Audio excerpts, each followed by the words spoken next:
Dans son meeting à Lyon, Mélenchon a mis des bastos mitraillettes, bra bra bra, aux journalistes. Tant mieux, mesdames et messieurs, tant mieux. Et aujourd'hui, BFM TV a décidé d'inviter, ça aurait pu être moi, hein, ça aurait pu être moi, mais ce n'est pas moi. BFM TV a décidé d'inviter une créatrice de contenu du nouveau média, les fameux médias alternatifs. Je pense que vous la connaissez. Je vous ne spoil pas les mecs, hein. Je ne vous spoil pas, pardon. Vous allez la découvrir les mecs et vous allez me dire si vous la connaissez ou pas dans le chat. Ok, on écoute le préambule. Aux médias, foutez-moi la paix, plus d'une heure d'attaque frontale contre la vieille presse indignée, des menteurs qui méprisent le peuple et une doctrine revendiquée, trier les journalistes.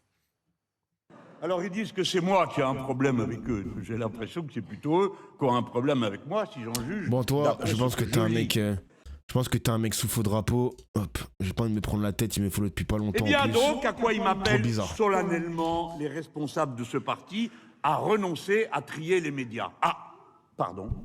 Non, nous ne renoncerons pas. Vous n'avez pas le pouvoir de nous convoquer. Vous n'avez pas le pouvoir de vous inviter de force. Vous n'avez pas le pouvoir de me retransmettre de force. Je ne vous ai rien demandé. Foutez-moi la paix. Je vous ai rien demandé. Voilà, alors Mélenchon contre-attaque. Est-ce la bonne stratégie? On en débat ce soir avec Victor Hérault. Bonsoir, journaliste politique à Valeurs Actuelles, avec Tristan Banon, essayiste, journaliste. Elle est juste là, les amis. Est-ce que vous connaissez cette personne? Est-ce que vous connaissez Mademoiselle Farah? Je ne connais pas du tout, hein. Je ne connais pas. Je l'ai vue en plus à la conférence de presse. Très énergique, madame.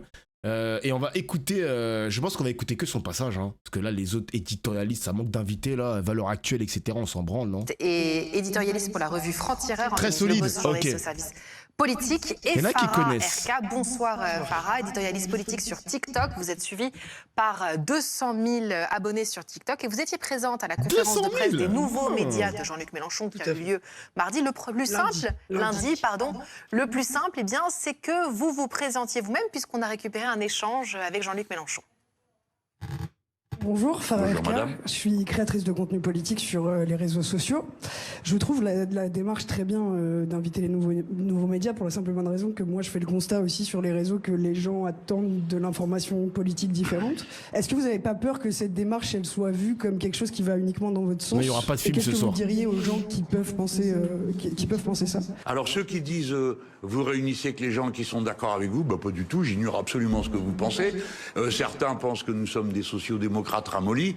D'autres pensent que nous sommes des exagérés insupportables. Parmi vous, ne me racontez pas d'histoire, hein. Il me suffit de vous voir rigoler. Alors c'est pas vrai. Les nouveaux médias d'extrême droite, non. Bah c'est normal, non. On invite qui on veut.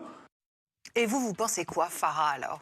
Par rapport à tout ça, mais je pense que c'est très bien ce qui est en train de se passer, puisqu'il faut quand même qu'on réalise qu'on est dans une nouvelle époque et une nouvelle ère politique où les créateurs de contenu existent, qu'on cherche quand même en permanence à nous coller des étiquettes, chose qu'on n'a pas demandé, hein. Moi, je suis pas un militant de la France Insoumise, je suis éditorialiste politique, je viens des médias classiques à la base.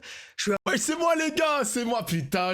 Si j'avais posé ma question, les caméras allaient être braquées sur ma gueule, les gars. Putain, dommage. J'ai raté. arrivé sur les réseaux sociaux parce que je trouve que malheureusement, et on en discutait juste avant, on manque Putain. peut-être d'analyse de fond dans les médias traditionnels Je suis aujourd'hui. là, Et je wesh. trouve qu'on a un petit peu trop sur la petite phrase, le débat de la petite phrase, etc. Et si il y a 200 000 abonnés qui suivent les vidéos sur TikTok et que des séquences pareilles font du bruit sur les réseaux sociaux, c'est qu'il y a forcément une raison. Ça veut dire que les gens attendent de la politique différemment. On en est là. Peut-être que s'il n'y avait pas eu cette conférence de presse de Jean-Luc Mélenchon, je ne serais même pas sur votre plateau ce soir. C'est vrai. Alors ça, c'est vrai. probable, Faut très être très probable. honnête. Et néanmoins, effectivement, est-ce que vous comprenez la polémique et le clivage voulu par Jean-Luc Mélenchon entre ce qu'il appelle les grands médias, les petits médias? Est-ce que vous comprenez que, par exemple, il refuse à certains journalistes de venir à ses conférences de presse? Mais je crois qu'il n'y a pas de clivage et que le clivage Alors, il est en le train fait d'être lui-même. fait. Il dit quand même il y a des parce grands que le médias clivage et est les en train petits d'être médias. fait par les médias. C'est-à-dire que je suis désolé. C'était quoi ma question de base? Ma question, attends, est-ce que je peux la retrouver sur mon iPhone? Oui, ma question c'était comment réussir à recréer des alliances durables dans cette crise politique où la plupart des acteurs de gauche tombent dans la diabolisation de la France insoumise. Et c'est exactement ce qui s'est passé, les amis, hein. Quand il y a eu la séquence de Mélenchon sur la prononciation d'Epstein, il y a plein de personnes de gauche qui lui sont tombées dessus. Donc c'est pour ça que ma question elle était plutôt intéressante. Comment tu veux recréer des alliances durables avec des trous du cul pareils, genre? Ma question, elle était légitime. Parce que désolé, hein, sur la fin, Il y avait des questions de merde. La question de Farah, elle était intéressante, mais les autres questions d'ailleurs étaient à chier. Tout le monde levait la main, et j'ai pas réussi à poser ma question.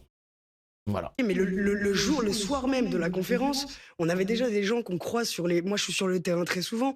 On se croise entre petits indépendants, journalistes, etc. Vous faites vous-même entre petits indépendants. Moi, je suis un peu entre les deux. Donc, on se croise. La polémique, elle a été immédiate sur les réseaux, puisqu'il y en a certains qui se sont sentis exclus de l'invitation de Jean-Luc Mélenchon. Sauf que, comme je l'ai dit dans une vidéo après, le mardi suivant à l'Assemblée nationale, il y a une conférence de presse LFI. Et dans ces cas-là, nous, les petits créateurs de contenu, on n'a pas accès à ces conférences de presse. Donc, je pense pas que ce soit Jean-Luc Mélenchon qui est divisé, qui soit en train de nous diviser ou de nous séparer ou de créer des cases entre nous. Je pense que nous-mêmes, entre personnes qui traitent de l'actualité politique, on doit faire attention à pas se monter les uns contre les autres non plus. Alors évidemment, mais quand journaliste dit, quand Jean-Luc Mélenchon... Mais oui, moi je préfère, en fait, franchement, j'ai envie de cohabiter. Moi, ça me dérange pas de cohabiter avec les nouveaux médias et aussi les médias mainstream. Mais la manière dont les médias mainstream, déjà, je pense qu'ils nous voient en singe, les mecs. Hein. Je pense que pour eux, on est des petites personnes qu'on nous balaye comme ça d'un revers de la main. Quand tu vois Jean-Michel Apathy, comment il a parlé par rapport au fait que TF1 n'a pas été invité, etc. Mais TF1 n'est pas un nouveau média, espèce de sale crétin, genre. Il y avait une thématique là-dessus. Il y avait une thématique. Et puis vous avez juste à récupérer le flux de la chaîne YouTube de Mélenchon pour écrire votre petit papier. Vous êtes juste des jaloux aigris. C'est encore la preuve, les gars, que la télévision, les émissions qui sont vieillissantes, la 150e saison de Koh-Lanta, Pékin Express ou je ne sais pas quoi, les émissions recyclées encore et encore comme s'il n'y a plus d'originalité dans la télévision, c'est la même chose que les médias. Les médias mainstream pensent comme des vieux aigris, genre. Pensent comme des vieux aigris. C'est dommage. C'est dommage parce qu'ils avaient quand même une possibilité de travailler avec les nouveaux médias et faire du mainstream, essayer de faire en sorte qu'on cohabite ensemble. Eh ben non, ces mecs-là sont juste... Ils nous mettent un mur. Voilà, ces mecs-là nous dressent un mur pour qu'on ne puisse pas le franchir. Je trouve ça dégueulasse. Merci pour le sub, Greg. Merci, mon gars. Des vieux boomers, gros. Des vieux boomers. Ils savent que si les nouveaux médias numériques... Perse, tu voulais dire, la bascule financière sera dans le rouge et la chaîne a un risque de disparition. Mais je pense pas, les gars. Désolé, mais ça appartient à des milliardaires. À quel moment ça va disparaître? À quel moment on va faire de l'ombre à BFM TV qui appartient à un milliardaire? À quel moment on va faire de l'ombre à CNews qui appartient à un milliardaire? On parle de mec qui a des milliards de zéros sur son zéro, frère. Pitié, genre. Ils vont jamais disparaître, ces mecs-là.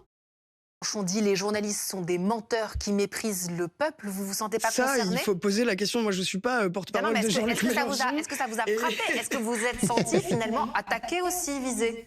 Moi, je fais partie de ces gens qui militent pour la zone grise et du travail de fond. Je trouve qu'en ce moment, dans les médias, on ne fait aucun travail de fond. On est sur de la forme permanente. Quand on commence à regarder les sujets, en tout cas, moi, je regarde les sujets beaucoup sur les chaînes d'infos en continu. Aujourd'hui, j'ai pas appris grand-chose sur les chaînes d'infos en continu, pour être honnête, même si j'ai tout le respect pour votre travail et tout le respect pour vous tous. Mais il y a un moment donné où notre rôle à nous, c'est aussi normalement dans la presse et en tant que créateur de contenu politique ou en tant que personne qui traite de l'information, notre rôle, c'est aussi d'être un pont entre les personnalités publiques et les gens qui sont sur le terrain et qui ont besoin qu'on les entende. Donc, me poser des questions sur Jean-Luc Mélenchon, etc., pour moi, c'est beaucoup moins important que la place qu'il va falloir qu'on prenne dans le débat public. Tristan Manon. Ce que je comprends pas... C'est vrai, désolé les gars. Et vous voyez, hein, la fille, elle a raison qu'il faut enfin parler du fond. Donc le programme politique, comment changer la vie des Français. Mais les personnes qui sont invitées, là, les mecs de Valeurs Actuelles, ou je ne sais pas c'est qui cette fille, mais vous croyez qu'elle va aller sur le fond?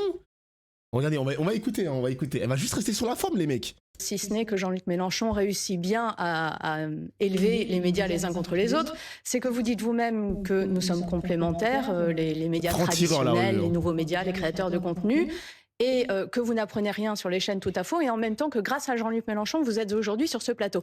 Quel est pour vous l'intérêt d'être sur ce plateau, puisque vous avez des gens qui vous suivent? Vous parlez de nous depuis une semaine sans qu'il y ait un seul d'entre nous qui puisse se défendre. Est-ce que vous vous rendez compte que vous faites des polémiques depuis... On parle du rapport de Jean-Luc Mélenchon et de la Alors on a appelé tous les nouveaux numériques depuis une semaine. Je sais pas, mais j'ai répondu à l'invitation.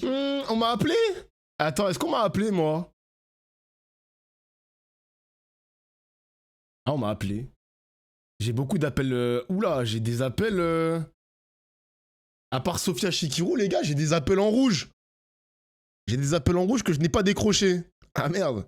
Peut-être que BFM TV m'a appelé, qui sait. Mais ils ont même pas mon numéro, frère. Comment ils ont pu m'appeler? Non, je pense qu'ils m'ont pas appelé, les gars. Ça doit être 0377, ça doit être... compte formation, je sais pas quoi. 0424, ça doit être EDF. 05, ça doit être EDF.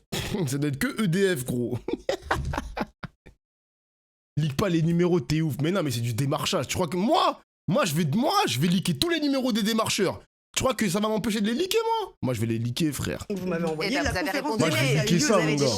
On est vendredi, ça veut dire qu'on est encore sur le sujet, c'est un buzz qui a été très long. Mais Même. ce qui a le plus choqué dans la conférence de presse de Jean-Luc Mélenchon, c'est la façon dont il a parlé des médias. C'est la façon, moi j'ai des phrases, si nous pouvons faire exploser le front officiel du parti médiatique, nous serons contents. Pardon, c'est ça qui est choquant. C'est ça, encore une fois, qui nous Tristan occupe posait la depuis question à Jean-Luc Mélenchon. Oui, je ne suis pas Jean-Luc Mélenchon. C'est ça qui nous occupe depuis une semaine. Ça n'est pas du tout une division fantasmée entre les médias. Effectivement, chaque média a son rôle à jouer. Je ne pense pas que personne ici ait le sentiment que les nouveaux médias et que les contenus numériques n'aient pas un rôle à jouer. L'Élysée, à chacune de ses conférences de presse, fait venir des nouveaux médias et des créateurs de contenu. Je crois même que le chef de l'État a largement fait sa part en la matière. C'est pas totalement vrai. Mais d'accord, c'est pas totalement vrai. C'est pas totalement vrai. Pour faire partie, par exemple, pour suivre Emmanuel Macron sur le salon de l'agriculture, il faut faire partie du pool. Pour faire partie du pool, il faut montrer sa carte de presse et pas de blanche, etc., etc. Et parfois, il y a des déplacements présidentiels qui se font sans la presse. C'est la même chose. Par la presse quotidienne régionale, parfois même par des photos sur les réseaux sociaux, tout à fait par hasard. Et il a donné des interviews en exclusivité à des médias numériques. Mais en fait, on a la même chose. Alors, dans ces cas-là, dans ce sens-là, on a la même chose chez des chaînes à côté qui emploient des journaux idéologique. On a la même chose chez Jean-Luc Mélenchon qui choisit son pool. Chez Jean-Luc Mélenchon qui choisit de faire une conférence de presse avec des nouveaux médias. On a la même chose chez Emmanuel Macron qui choisit son pool. Dans ces cas-là, peut-être que le problème est plus large alors, Christine. C'est absolument pas le fait qu'il ait fait venir des nouveaux médias qui a choqué. C'est ce qu'il a dit. Ah, mais non, parce que relisez la déclaration du syndicat national des journalistes et vous allez voir qu'il y a les bons et les méchants, apparemment. Et ça nous divise. Alors, effectivement, et Mathilde Panot les montre très bien sur le plateau de BFM. C'est vrai qu'on nous a décrit comme des pros LFI, que des mecs qui ne sont pas contre la critique de Mélenchon, donc qui sont contre, qui sont des suceurs en quelque sorte, des suceurs. Voilà. Bon, on m'a traité de suceur. On m'a traité de apparatchik. Voilà, je suis un apparatchik de Jean-Luc Mélenchon. TV dimanche au micro de Léopold Hodebert, effectivement, elle a fait un genre de revue de presse où elle dénonçait certains grands médias qui n'avaient donc pas bien traité l'affaire de Jean-Luc Mélenchon, elle est fille danger public, et Sophia Chikirou, elle aussi, candidate à la municipale de Paris pour la France Insoumise, a eu des mots d'une extrême gravité. Écoutez. Elle a dit quoi? Les fascistes des médias, est-ce qu'on n'en peut plus des laquais des fascistes sur les plateaux télé? Vous nous dégoûtez. Vous n'êtes pas journaliste, vous êtes des petits agents. C'est ce que Simone Veil appelait les nazis à petits pieds. Voilà ce qu'ils sont, des nazis à petits pieds. Par ARK. Vous voulez mon avis sur cette séquence? Oui. Ça, c'est honteux comme séquence. Ça, c'est honteux parce qu'on fait un travail de fond, on essaye de faire en sorte d'exister dans le débat public et derrière d'avoir des gens qui disent des nazis à petits pieds. Pour nous, c'est dur après de rattraper. Déjà que ce qui se passe en ce moment, c'est qu'on nous rattache à l'étiquette de Jean-Luc Mélenchon parce qu'on a accepté de faire partie de cette conférence. Alors que, encore une fois, ça aurait été un autre candidat qui l'aurait fait, je l'aurais fait aussi. Si Marine Le Pen avait invité les petits médias à aller la voir en conférence de presse, même si je ne partage pas ses avis et que je suis clairement antiraciste parce que ça n'est pas une opinion, c'est un délit, j'aurais quand même été voir ce qui se passe par curiosité journalistique. Ça, malheureusement, ça fracasse tout le travail qu'on essaye de faire. Déjà qu'on se bat parce qu'on est en train de nous rattacher des étiquettes qui n'existent même pas. C'est ça qui a choqué. C'est ça qui a choqué. Oui, mais Ah merde, malheureusement, Sophia Chikirou, elle fera des petites balles là. Ah merde. Bon ben force hein. ça, c'était à la limite, c'est Jure, après. Mais on donc, ça va veut dire pas- qu'il Hier, merde. pardon, excusez-moi, hier, Merci, Jean-Luc ça Mélenchon compte qui chou pour dit le les seum. journalistes sont des menteurs, ils méprisent le peuple. Ça, j'imagine que ça vous a choqué aussi en tant que citoyen, ça choque. Mais bien évidemment, en tant que En tant que citoyen, citoyen. en tant que journaliste, a fortiori, en fait, je n'ai aucun problème avec la promotion en fait, des médias que j'appellerais alternatifs. Hein. Il est très bien qu'il y ait des médias alternatifs par rapport aux médias traditionnels. Je trouve que les deux sont complémentaires. En revanche, lorsque vous dites il y a un manque de débat de fond sur les médias traditionnels, donc les médias alternatifs sont les nouveaux médias, vous ne dites pas nouveaux médias dans le sens médias jeunes, vous dites nouveaux médias dans le sens médias de remplacement des médias traditionnels. C'est ça que sous-entend le mot nouveau dans cette phrase-là. Lorsqu'il n'y a pas de débat ici, le débat c'est nous qui le portons désormais, ça voudrait dire on fait mieux le travail que les journalistes de la presse je suis désolé, traditionnelle mais ou des c'est- médias. Bah après, je suis désolé, c'est vrai, hein, on fait... Enfin, moi, je suis obligé de me sucer, les mecs, hein. Désolé, mais c'est toutes ces personnes-là qui étaient invitées sur le plateau de Mélenchon, enfin sur la conférence, fait un meilleur travail. on fait un meilleur travail que Valeurs Actuelles. On est sur le débat de fond. Mais pas Valeurs Actuelles, par exemple, que sur la critique de la personne de Mélenchon. Mais pas sur son programme, par exemple. Désolé, c'est vrai. En même temps, c'est un petit peu le cas sur certains sujets. Quand même. Moi, quand il y a des clashs à l'Assemblée nationale, quand on est en pleine période de budget à l'Assemblée nationale et qu'on débat des textes à l'Assemblée nationale, je suis pas en train de parler des petits clashs qu'il y a sur les bancs à l'Assemblée. Je parle de ce qu'il y a dans les textes du budget. Et ça, c'est peut-être une différence. Non, mais d'accord, mais il y a 2 mois, je suis désolée. Ça se fait en plateau aussi. Alors expliquez-moi comment se fait-il que les gens viennent chercher la pédagogie chez nous. C'est une responsabilité aussi des responsables politiques directement d'entretenir une forme de polémique avec cette recherche constante de. Elle a raison sur ça. Faut aller sur le terrain des audiences, les mecs. Comment ça se fait que sur le terrain des idées, sur les sujets de fond qu'elle traite, ça génère des millions de vues? Ça génère presque autant de vues que BFM TV. C'est que les gens s'intéressent aussi sur le débat de fond. Tu vois ce que je veux dire? La petite phrase, faut pas à chaque fois blâmer non plus les journalistes. Non, mais je pense que c'est un problème général et que c'est encore une fois la raison pour laquelle aujourd'hui les petits médias sont en train d'exploser sur les réseaux. Parce qu'on a un traitement de l'information où le niveau politique est catastrophique. Si déjà les médias ne relèvent pas le niveau, on va avoir un gros problème, et particulièrement avec une élection présidentielle qui arrive. Donc si on marche aussi sur les réseaux, c'est bien sûr parce qu'il y a un travail de fond qui est fait et parce que mon travail à moi, par exemple, n'est pas entaché d'empreintes idéologiques de droite, d'extrême droite ou peu importe. Je me bataille contre ces étiquettes et c'est ce que devrait être la neutralité journalistique, logiquement. Est-ce que c'est pas là la stratégie de Jean-Luc Mélenchon? Parce que depuis, effectivement, qu'on parle de Jean-Luc Mélenchon, on voit bien que ça clive, que ça débat. Est-ce qu'il n'y a pas là une volonté de fracture? Non, mais c'est au-delà de ça. Oui, si, il y a évidemment la stratégie de la victimisation. La stratégie de la victimisation. Les mecs qui sont en train de faire ça. En plus, on va parler de Epstein tout à l'heure, les amis. Mais j'ai vu que Mélenchon, quand il était à Toulouse, il avait tenu à peu près les mêmes propos qu'hier. Et les médias, c'était il y a 2 semaines en plus, et les médias ont rien dit. Là, on est à 2 semaines. On est à 2 semaines de la municipale, des municipales. Comme par hasard. Municipales dans 2 semaines. Là, ils vont chercher des trucs sur Mélenchon. Victimisation, clash avec les médias, prononciation avec Epstein, il invite les nouveaux mais il invite pas les anciens médias, etc. D'ici 1 semaine, d'ici 2 semaines, ils vont trouver une autre chose à dire sur Mélenchon. Waouh, il y avait Quentin Derenc aussi, il y avait l'histoire de Quentin Derenc, où Mélenchon, ça avait éclaboussé jusqu'à son parti, son mouvement. Waouh, c'est cardio les mecs, c'est cardio de faire de la politique, Ouais. Volonté de fracture, ça s'applique à toute la stratégie politique de Jean-Luc Mélenchon. D'ailleurs, sur tous les plans, mais ce que je trouve le plus grave dans ces déclarations, c'est non pas son rapport courroucé aux journalistes ou aux journalistes qui diraient du mal de lui ou qui le critiqueraient, encore qu'ils ont le droit de le faire, c'est juste que c'est de l'information. Maintenant, lorsque Jean-Luc Mélenchon dit le parti médiatique, comme vous le rappeliez, lorsque Jean-Luc Mélenchon dit que les journalistes sont des menteurs, lorsque Jean-Luc Mélenchon considère que toute la caste médiatique, c'est comme ça qu'il l'appelle, serait en fait aux ordres de quelques milliardaires et aurait tous un mot d'ordre, l'officialité comme il le dit. Et là, il y a une pointe, si ce n'est carrément toute la ligne complotiste qui est de dire tous les médias mais complotistes roulent contre moi et sont dirigés par des milliardaires et chaque journaliste aurait des ordres pour pouvoir me saper, pour pouvoir me critiquer très injustement lorsqu'il dit mais désolé, c'est vrai, mais c'est la vérité les mecs. Mais désolé, c'est la vérité J'imagine dans les différents pôles journalistes, il y a des rédacteurs en chef. C'est lui qui dessine la ligne de comment on va parler de Mélenchon, sous quel prisme, sous quel angle. Excusez-moi, mais quand tu vois tous les journalistes parler sous le même prisme, avec les mêmes éléments de langage, faut se poser des questions. Il y a des fausses citations qui ont été citées par des journalistes en faisant croire que c'est Mélenchon qui avait dit telle ou telle citation, alors que c'est faux, il a jamais dit ça. Et quand tu vois que c'est repris par BFM TV, France Info, CNews, etc., mon Dieu, je me pose des questions. Je me pose des questions sur l'état du journalisme, quoi. Je sais pas. Victor Hérault qui a toujours pas découvert le fonctionnement du capitalisme, je te jure, gros. Je te jure.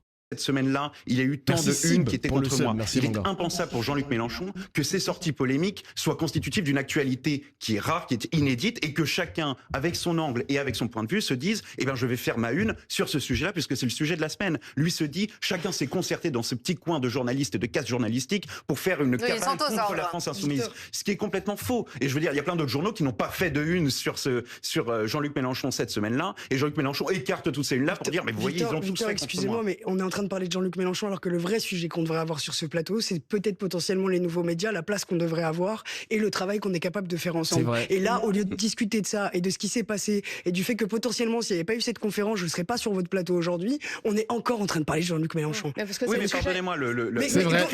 Donc le travail, il compte pas, donc ce qui s'est passé, ça compte pas, donc le fait qu'il faut qu'on prenne plus de place dans le débat, ça compte pas. Alors, qu'est-ce que vous faites dans vos nouveaux médias? C'est un autre sujet. Qu'est-ce que vous faites dans vos nouveaux médias qu'on ne fait pas nous, que vous... Putain, la fille, elle a pas peur de la conflictualité, les gars. Moi, si je suis invité avec les caméras et tout, je me retiendrai un peu avant de partir en clash comme ça, hein, dans la confrontation et tout. Hein.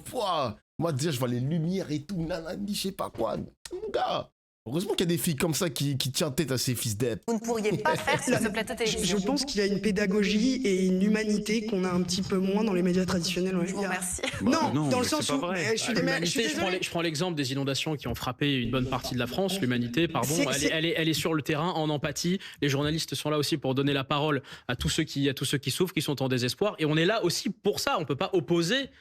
finalement nouveaux médias et médias traditionnels. Je parlais dans le langage, Anthony, plus dans le traitement de l'information, il y a une espèce d'entre-soi ces derniers temps médiatique que les gens ressentent. Et moi, je vous le dis, c'est ce que les gens ressentent. C'est le retour que j'ai sur les réseaux. Ça ne veut pas dire que c'est ce que je pense. C'est vrai. Moi, mon rôle, c'est aussi de vous remonter ce qui se passe sur les réseaux sociaux. Le ressenti des gens, c'est de ne plus être représenté par les médias traditionnels aujourd'hui.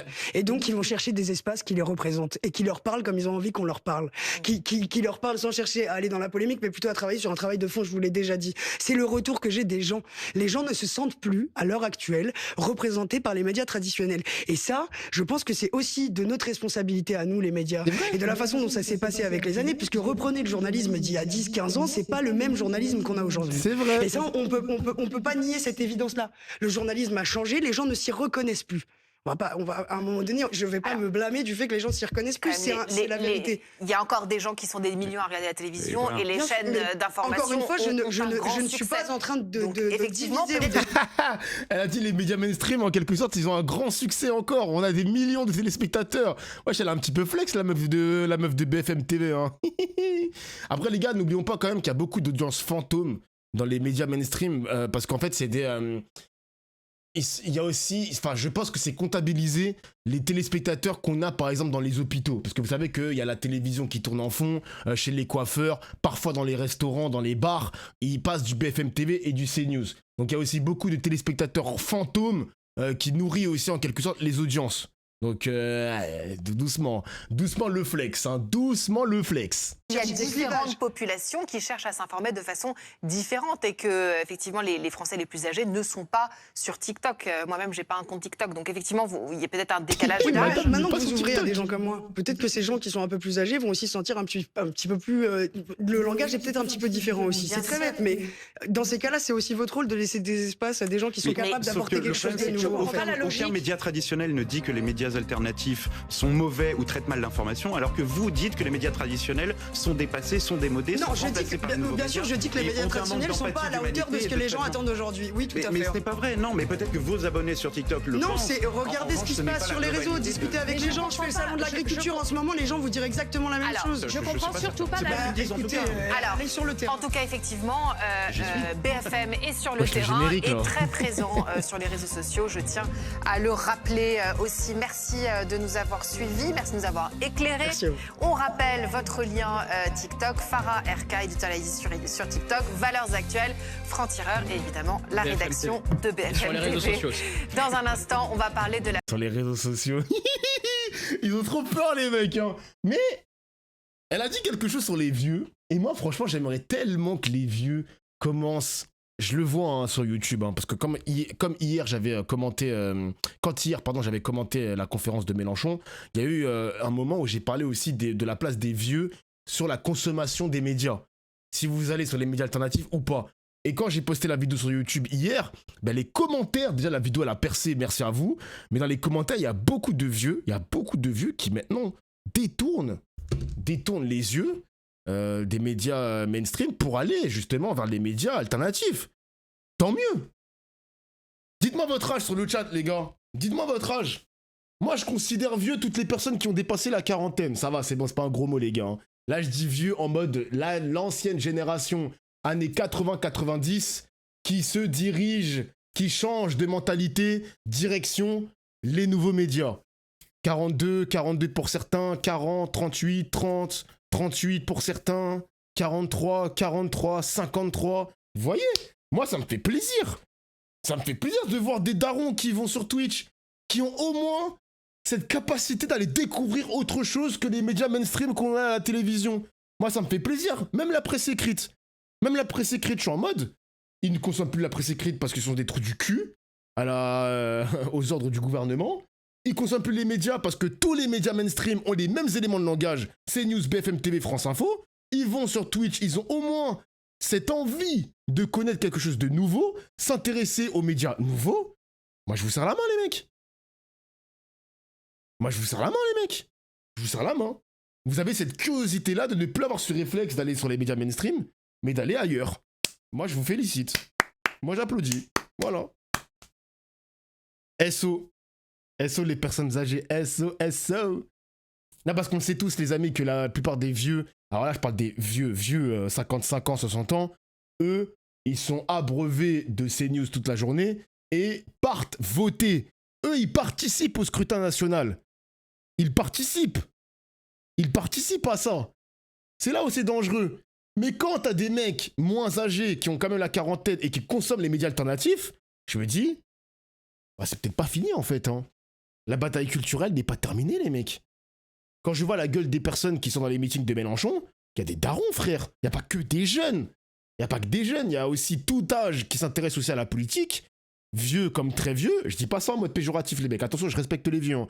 Je dis simplement que c'est tant mieux que l'ancienne génération s'intéresse aux médias alternatifs. Tant mieux. Je vous applaudis, les gars, d'avoir cette curiosité d'aller ailleurs que dans le mainstream. Je suis content. Je suis maman et je ne regarde pas la télévision. Merci. Merci Lulu Berlu. Après, tu peux avoir une télévision pour Netflix. Hein. Genre Netflix, c'est très bien aussi. Hein. Très bien. Donc là, t'as quel âge? J'ai 31 ans. Non, 32. 31 ou 32, je sais plus. Je sais plus, j'ai perdu mon âge. Les vieux ne sont pas des imbéciles. Bah moi, ça me fait plaisir, les mecs.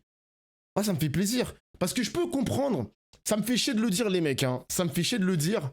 Mais je peux comprendre le vieux qui sort du travail. Il n'a pas envie de se prendre la tête à allumer son ordinateur, réflexe, aller Twitch, etc. Chercher un nouveau créateur de contenu qui partage ses idéologies, nanani. Le mec, il va allumer sa télé par défaut, il va écouter un peu les news de la journée, teinté d'une idéologie propre à la chaîne, et il va pas se prendre la tête et il va fermer sa télé après. Je peux comprendre cette fainéantisme, je peux comprendre. Mais maintenant, il va falloir commencer à élever le débat, les vieux. Hein. Il va falloir commencer à réfléchir autrement. Il faut